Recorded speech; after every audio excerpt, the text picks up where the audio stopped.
Welcome everyone to the return of the mainline IDW Sonic comic reviews, and today we are taking a look at issue 69. You may get everything related to that number out of your system right now.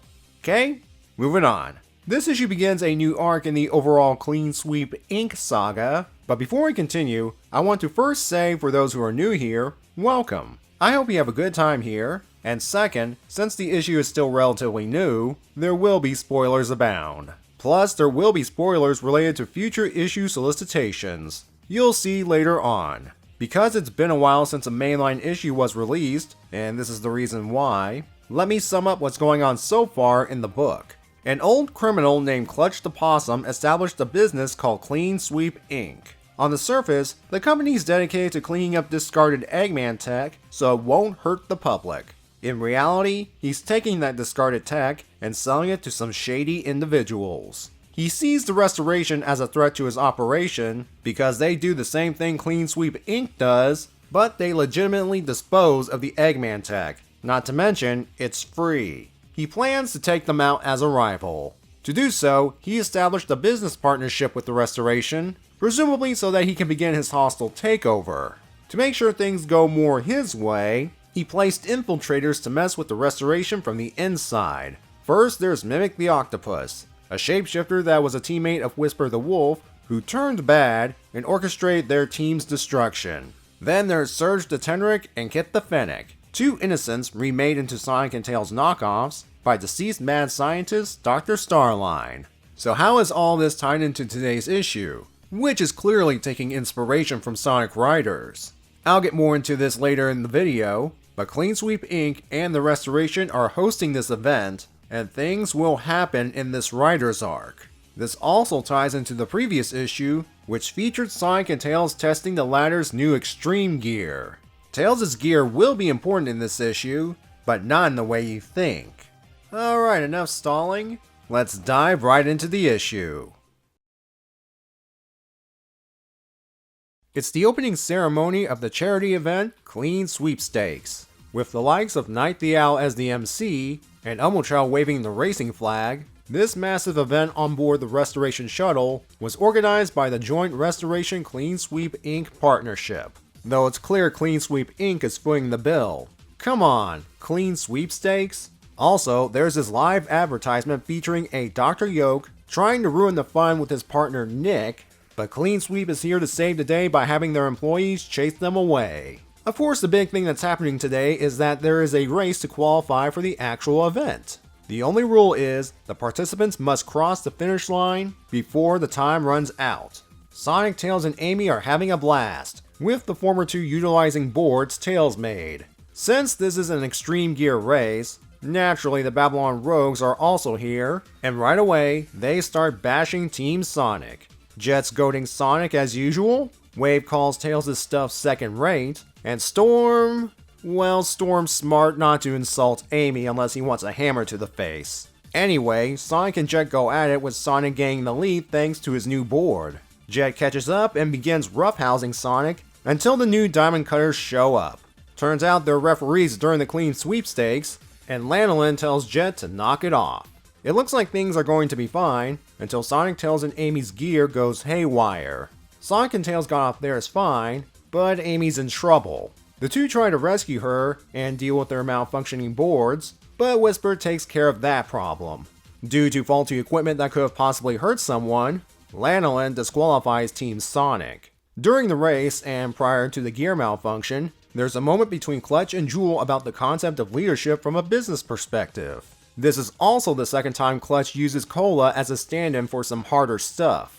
Jewel wants to head down there to represent the Restoration and to connect with people, but Clutch says that won't work with what he has planned for the Restoration. He wants to expand its influence and make it global, and to do so, the Restoration must be seen as a strong institution, not something as weak and fallible as an individual approach. Conflicted, Jewel doesn't stick around because of all the paperwork she has to do.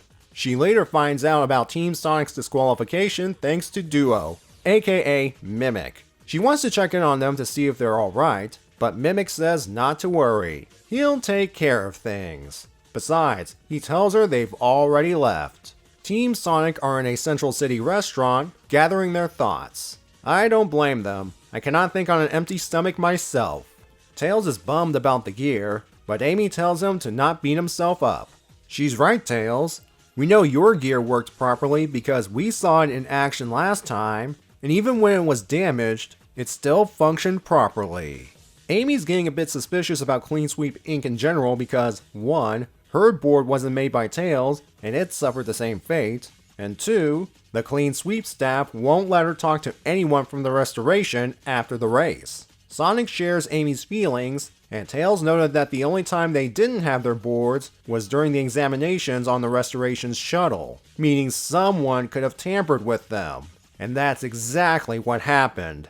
Let's head to the night before the race. Clutch and a disguised Mimic discuss the roster. It's here that we learn that Clutch has been working hard to keep himself hidden from Team Sonic, because if they, Amy in particular, were to notice his involvement, his operation could be in jeopardy. He tells Mimic to have some of his men do some modifications on their gear. The morning before the race, Mimic tells Surge and Kid about their assignment: follow Team Sonic during the race, and use the device he gives them to set off their sabotaged gear. Surge would rather deal with Sonic and his friends directly, but Mimic shows up to remind her the last time she and Kid tried that, they were left in a bad spot until he came along. So they're going to play this smart, or else. Surge begrudgingly agrees. Well, we know what happened and who was responsible, but Team Sonic doesn't, which is why they plan to investigate. Thing is, the restoration shuttle will be traveling the world during the sweepstakes, and once it takes off tomorrow, it won't come down. And crashing the party with the tornado won't do it. They want to handle this as quietly as possible. That's when an unexpected solution to their problem arrives. Good old Dr. Eggman. As he gets himself comfortable, he explains why he's tracked down Team Sonic in the first place. He's been on a bit of a creative slump since he lost Eggperial City. Hey, I can relate. And he just stumbled upon Orbot and Cubot watching the Clean Sweepstakes broadcast during the Dr. Yoke segment. To say that he was angry is an understatement. He stuck around long enough to witness Team Sonic's gear malfunction and recognize it as deliberate sabotage. This further upsets him because, in his mind, he has the right to humiliate Sonic and his friends, not those responsible. This actually got his creative juices flowing again, and he built something that he actually brought with him to the diner: the Eggstream gear, capable of delivering speed, power, and handling, along with the ability to camouflage. Even Tails is impressed. Eggman's giving it to Sonic as a thank you for restoring his creative drive. From there, Tails and Amy formulate their plan. While Sonic uses the gear to distract everyone, they can sneak aboard the shuttle to begin their investigation. Sonic suspiciously asks Eggman, "What's the catch?" And Eggman says, "There's no catch. He too wants the ones behind Clean Sweep Inc. dealt with." Or so he claims. With limited options at this point, the issue ends with Sonic agreeing to the deal. With each issue of this Clean Sweep Inc. saga, we get more and more of Clutch's plan beginning to unfold. As you can see, he's transforming the restoration into a more corporate institution with plans to take it worldwide. I'm no business expert, but from what I've read here and there, bigger businesses that have more resources at their disposal tend to take smaller, popular brands, franchises, and/or mom-and-pop stores and acquire them, with the promise of expanding their influence worldwide. Of course, in reality, it's for their own ends and to make money. In the process of doing so, the original place loses something. Those who are more business savvy, am I ballpark with this? Let me know in the comments. I mean, it makes sense when you think about it. The restoration has built itself up as a respectable organization that helped clean up things after the Sonic Forces War and the Metal Virus outbreak. And while it's made up of primarily volunteers, Jewel's organization skills and willingness to connect to people helped make it look more professional and humble. A nice place to hang out, as it were. Clean Sweep Inc., while new to the cleanup scene, as far as we know, is run by someone with tons of business experience, connections, and resources. No doubt thanks to his legitimate and shady business dealings over the years. The conversation between Clutch and Jewel hammers home how much he wants to change the restoration into a more global force. At the same time, it serves to show how the older Clutch is manipulating the younger Jewel. Jewel has stepped up to be a good leader who can personally organize people to handle tasks. And she ran the Mineral Museum before becoming the Restoration leader, so she has some business experience, but it pales in comparison to Clutch. He gives her advice about being a detached leader in order to make the Restoration appear strong in the people's eyes. Also that he can remake it in his image, and make sure Jewel doesn't get in touch with someone like, say, Amy Rose. Clutch believes he's in control of the situation, and for the moment, he is, thanks to having infiltrators sabotaging things from the inside, and trying to keep Team Sonic, and earlier Team Chaotix, off his back. That said, he thought he was in control during Chow races and Bannock bases, and when he first met the Chaotix. But due to certain X factors, he wound up losing a lot of his previous inventory. And there are X factors in play here. Here are the more notable ones I'd like to highlight. First, Surge and Kit. Clutch got them on board with the promise of telling them about their past. The scene where they're being ordered to activate the sabotaged X gear highlights the frustration Surge is going through. She wants a direct confrontation as opposed to stealth, and Clutch had to keep her in line by reminding her of their previous failure. Basically, Surge and Kit traded in one master for another, and considering that they turned against Starline, I would not be surprised if later on, the two would do the same to Clutch as well. The only ace in the hole Clutch has at the moment is his word about their past. We don't even know if it's legit or not. If it turns out to be a lie, and Surge finds out about it, you can imagine what would happen next. Another X factor to consider is Team Sonic. Yeah, Clutch got them out of the contest, but maybe he did not consider the possibility of them investigating his operations, and that they're getting a little help from their arch nemesis. While this is not the first team up between Sonic and Eggman, this is the first time they're teaming up against something relatively small scale. Usually they'd work together if the entire world is threatened by an uncontrollable third party. Here, it's against a shady company that sabotaged Team Sonic's gear and bruised Eggman's ego. Quick side note, and this is just me projecting here, is the whole Dr. Yoke and Nick thing a reference to Archie Robotnik using a crab meat as one of his lackeys during the early days of Archie Sonic? What do you think? The whole scene between Eggman and Team Sonic is amusing. We have the guy who recently nearly conquered the entire world and unleashed a metal plague, not to mention all the other things he did in the past, just casually strolling into a diner wearing one of his Sonic Shuffle outfits and having something to eat while chatting with his enemies. He even stains his dapper outfit. You'd think Eggman would have a little more manners.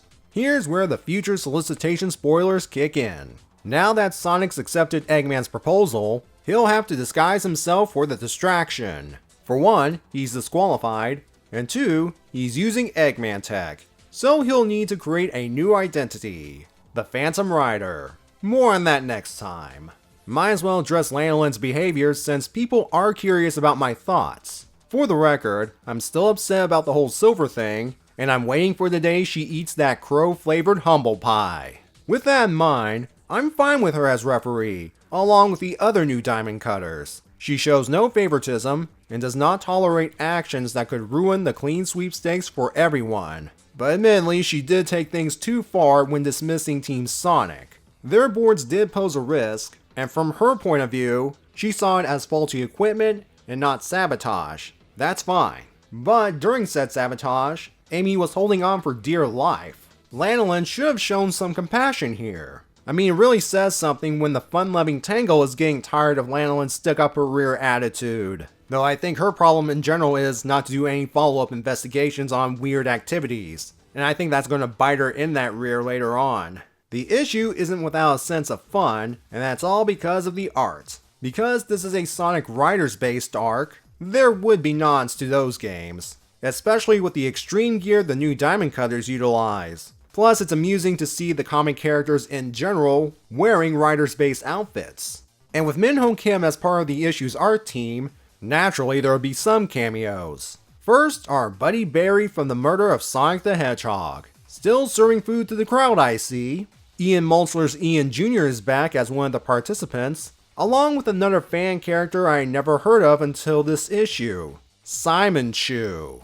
Don't ask. Also, there are some background characters that people think are based on characters in other works, like this one being launched from Dragon Ball, or this one being Toph from Avatar: The Last Airbender. All I can say is, only the art team can clarify if this is true or not. So far, things are starting to move along. Tails and Amy are looking into Clean Sweep Inc.'s activities, while Sonic becomes the Phantom Rider to keep everyone's eyes glued on him.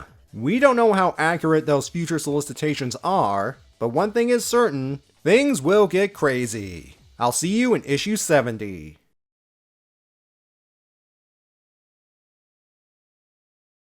Villains or not, there's something adorable about Surge having her hair down while sleeping and Kit erecting a pillow fort.